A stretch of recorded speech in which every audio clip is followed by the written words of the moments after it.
97年 C 第10條 a light plank， 咁即係話呢個係個 weight 係 neglectable weight 啦。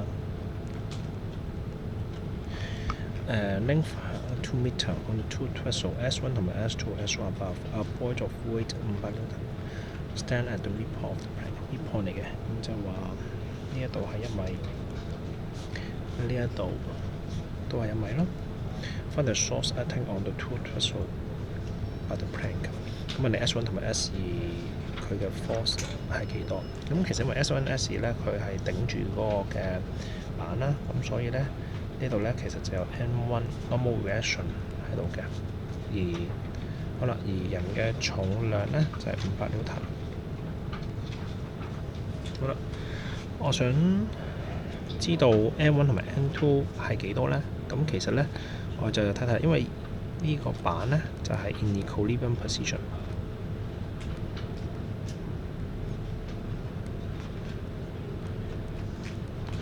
咁就所以咧 net force 就等於0，同埋咧 net moment 咧都要等於0。好啦，咁我哋就可以咧用 moment 咧去求翻 N1 同埋 N2 係幾多。咁 N1 同埋 N2 咧喺呢個情況之下咧就唔係答案，唔會係 C， 一定唔會係150。點解咧？因為呢個人企喺呢兩個板嘅距離係唔一樣嘅，係啦。其實呢度距離咧就係1減0.25，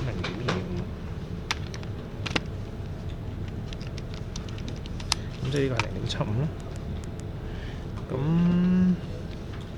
而呢個距離咧就係0.5。咁所以咧，如果呢個人咧企喺近 S2 多啲咧，自然 N2 咧受嘅力都S2 受嘅力多啲，咁佢 N2 咧嘅 normal reaction 力多啲。咁所以如果撞答案嘅話咧，係啦，都只會撞 A 或者撞 B 嘅啫，係啦，就唔會撞 D 同埋 E 噶啦。OK， 咁我哋真係計一計佢幾多咯。咁如果我哋想知道我哋可以求 我哋可以用 net moment 咧去求翻 N1 或者 N2 嘅。好啦，咁我哋用咗 moment 去做先 ，moment。好啦，如果 moment 再做嘅話，咁我哋就如果我哋想求 M1 啦，咁我哋咧就要其實 S1 同埋 S2 咧都可以做支點，咁我哋咧就揀個支點嘅啫，我哋就揀 S2 做支點。OK， 咁如果 S2 做支點嘅話咧，咁 M1 產生出嚟嘅 moment 咧就係 anti-clockwise moment， 就係 N1 乘翻同支點嘅距離。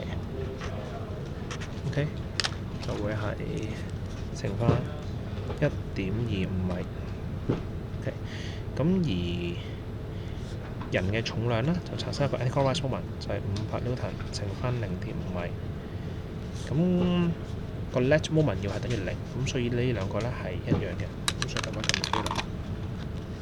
就會係500乘0.5除翻1.25，咁所以咧 M1 咧就會係200。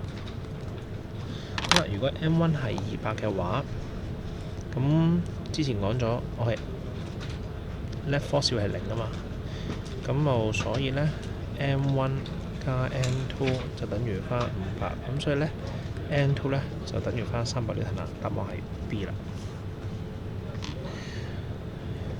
咁不如我哋做多少少嘅練習啦，就係如果呢個係 S1， 呢個係 S2， 呢個係個支棒，呢個係500 Newton， 呢個係 M1， 呢個係 N2。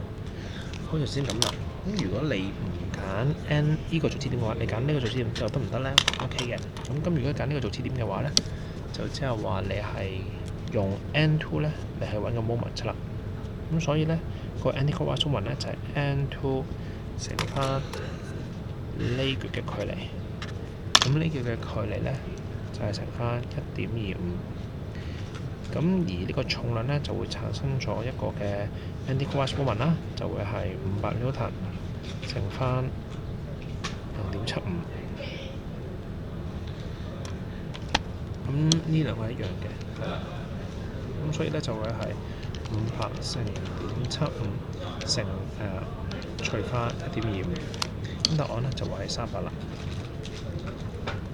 咁所以咧另外一個方法咧都可以求到咧 N2 都係300，答案就係 A 啦。